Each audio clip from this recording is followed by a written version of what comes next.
Hey friends, welcome back. Today we're going to be chatting about all the books that I read in the month of August, which is 7 books, but the page count is pretty good. Let's get into it. The first 2 that I'm going to mention are books 4 and 5, if you believe it. I'm continuing a series to the point that I am on the 6th book. That's insane. I read The Gate of the Feral Gods by Matt Dinniman, as well as The Butcher's Masquerade by Matt Dinniman. Listen, I don't know who I was before I knew who Carl and Princess Donut were. I also don't know what I'm supposed to do when I get caught up with the series. I'm putting off reading the 6th book because I just simply can't fathom what I'm gonna do when I don't have a Carl book to read. These are my favorite 2 books of the whole series so far. I think that The Butcher's Masquerade is my top, then Gate of the Feral Gods is a very close second. So this was a very exciting month for me. The first book in the series is Dungeon Crawler Carl. If you haven't seen this book by now, I don't really know where you've been, but that's okay because here I am to tell you that you should pick it up. It's a very funny, silly, goofy time, but it has really serious moments and an overarching, like, really intense political plot. It's following the situation where our main character is Carl and his cat, Princess Donut. One day, they're minding their own business. Donut kind of, like, gets out of the apartment, jumps out of the window, and Carl has to go out and get her. At that exact moment, when they were outside, there was an alien attack, basically, on Earth. And anyone underneath the roof, anyone inside, were basically incinerated. And the surviving humans were basically told that if they want to survive, they have to go through these portals that are popping up all over the world that will take you, like, underground into, like, the dungeons, where they then would be entered into an intergalactic game show watched by, like, the whole universe. And this game show basically turns into, like, a role play game where Carl and Donna are pitted against different levels, which each level is its own, like, world with different NPCs. There's different, like, achievements and side quests and main quests and skills that they have to, like, increase in order to survive longer. And it's so fun. They have only gotten better and better. Butcher's Masquerade and Gate of the Feral Gods, books 4 and 5, my favorites so far. These are absolutely 5 stars a pop. I also read Bury Our Bones in the Midnight Soil by V.E. Schwab. This I have been highly anticipating, and I'm so angry that it took me so long to read it because I've had this arc for months. I am who I am. I don't know. I was scared of it. Bury Our Bones in the Midnight Soil is going to be a 4 to a 4.5 for me. It was feeling like a 5 star like the entire time. Up until the final couple scenes, this book was a 5-star read. 4.5 to a 5 star, you know, whatever. But how the book wrapped up just didn't actually work for me. Bury Our Bones is coined as toxic lesbian vampires, and it couldn't be more accurate. We're following 3 women in different time periods: Maria, Charlotte, and Alice. Maria is 1532, Charlotte is 1827, and Alice is 2019. So we're getting a lot of different, like, atmospheres in every single point of view. And all 3 of these women do cross paths in some way or another. Their stories do intersect. It is very beautiful. V.E. Schwab obviously has stunning prose. And the whole time I was loving it, right? She goes into such great detail about hunger and love and female rage and what those things do to a person. And I didn't see how this book wasn't going to be 5 stars. But not spoiling anything, I promise. I just don't think that the final couple scenes stood up to the longing and the intense slow burn that we got. It just felt like everything wrapped up way too quickly for me and a little bit anticlimactic, which was a big bummer, super big bummer. Even though I'm a little bit sad about how it ended, ultimately it's still a wonderful book. It is beautifully written and I will think of it fondly, but yeah, I just really wish that it ended a little bit differently.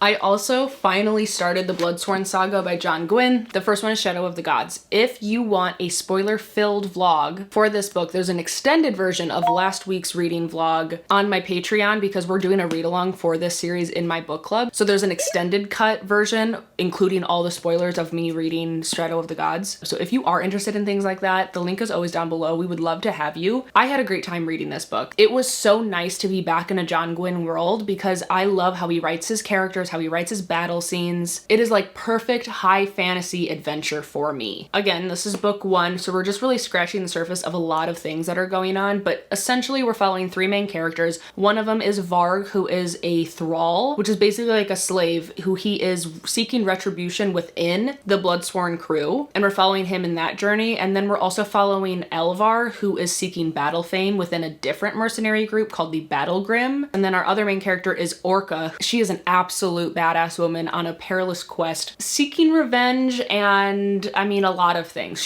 There's a lot going on with Orca's point of view, and by the end of this book, I am itching to pick up the next one. This one is a very strong, I think, 4.5 stars for me. It was like the first book in a fantasy series series, so it was a little bit slow going, but the slow going, like slow burn part of every point of view coming to a head to where finally everything made sense, that part took a lot longer than I wanted it to. I think that there could have been a little bit more of a pacing change up or something within the first like 75%, because the last 25% of this book was absolutely bonkers. It was awesome. It was so good. Could not put the book down, literally. But up until that point, I wasn't bored by any means, but I was definitely like confused a little bit, still waiting for things to really click and make sense. Once they did, finally, you know, it was phenomenal. It was great. But emotionally, it just doesn't feel like a 5-star, and I think it's just because of that excessive slow burnness in the first like 75% of the book. Regardless, it's incredible, and I will be continuing on in the series. I decided, because every single other book that I read this month was a fantasy, and I didn't realize that until the last 3 days of this month, I needed a little switch up. So I picked up a romance called Left of Forever by Tara DeWitt. This is amazing. I kind of want to give it 5 stars. Why couldn't I?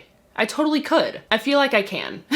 I love it. I loved this book. This is a second chance romance. Our two main characters had a kid when they were like 17. They're high school sweethearts. They kind of grew up together. They got married really young. They were married for a while. They ended up getting divorced because of things that you learn about in the book. And then 5 years later, they are sending their kid off to college for his first year, and they decide to go on sort of like a road trip on the way back home from dropping him off. And they make all these stops, and they're basically just trying to see if they should give each other another shot. And it was so good. It was mature, it was emotional, it was like exciting and funny and clever. I think that Tara DeWitt's writing in the growth aspects of each character was phenomenal. I think that is what made this book 5 stars, was each character's growth separate and together. I loved it. 5 stars. What the heck? I read The Cruel Prince by Holly Black. If you saw my last Spin the Bottle TBR, you know how I landed on this book. It was really kind of crazy.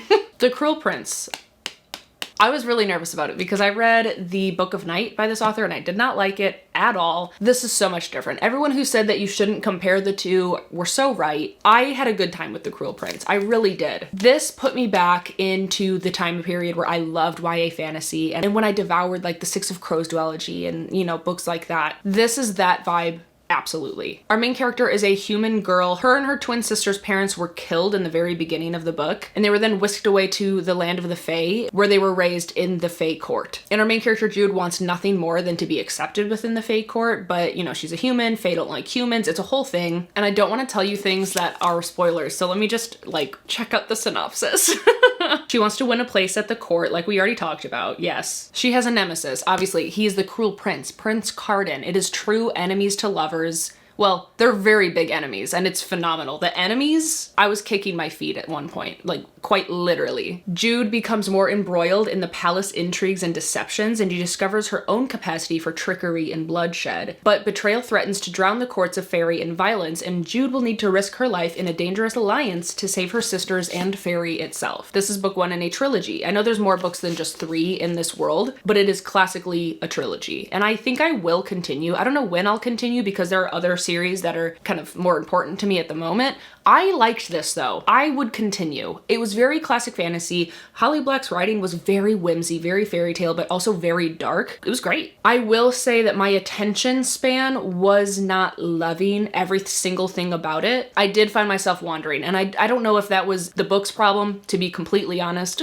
because at that time I was also reading Gate of the Feral Gods. So I was much more intrigued by Matt Ditman's world at this given moment in time in my life. However, every time I was reading it, I was putting myself back into that time that I loved YA fantasy, and I still had a great time. I think I would give this a very strong 3.5, maybe a 4 on a good day, you know, who knows, but it's around there, and it was really good. It was fun. The last book that I read was this absolute chunker, The Raven Scholar by Antonia Hodgson. This book has been taking BookTube by storm for very good reason. It is a phenomenally original, beautiful fantasy book. There's so much going on in this plot. Our main character is Nima Kra, and she is the High Scholar. So in this world, there are different factions that you can align yourself with, which are all associated with different animals. There's like a bear, there's a raven, there's a fox, there's a, I almost said bear again.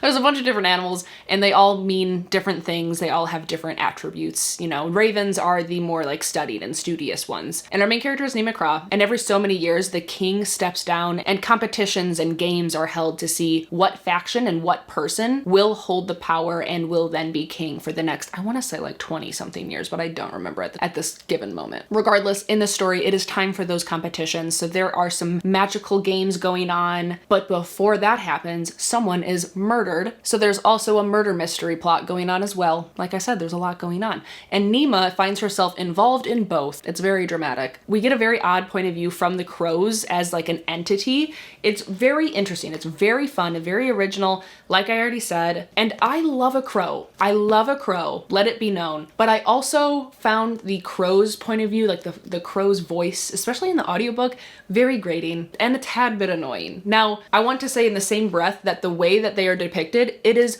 100% believable. It is exactly how I would imagine a group of crows, especially magical crows, to be discussing and talking. Like the fact that it's so accurate, like makes me feel like it's fine. Like there's nothing wrong with it. I just didn't love it, which feels awful because I do love crows, but I don't know, they were getting on my nerves.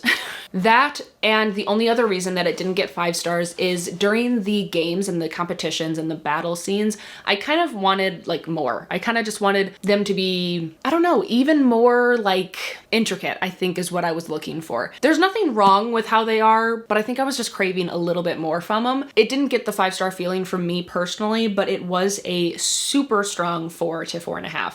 I know that's a theme for this month. I don't know what to tell you. I had a great time and I do recommend this for sure. Very fun. Antonia Hodgson's writing is beautiful. Yeah. This was a super solid month. All of these are really good books and I do recommend every single one of them. That's rare. That's awesome. Let me know what your favorite book was that you read last month down below in the comments. And if you're down there and you don't know what else to say, leave me the crown emoji down below in the comments. And while you're down there, please do subscribe and like the video. I always appreciate your support. And of course, be kind to one another and happy reading. Bye.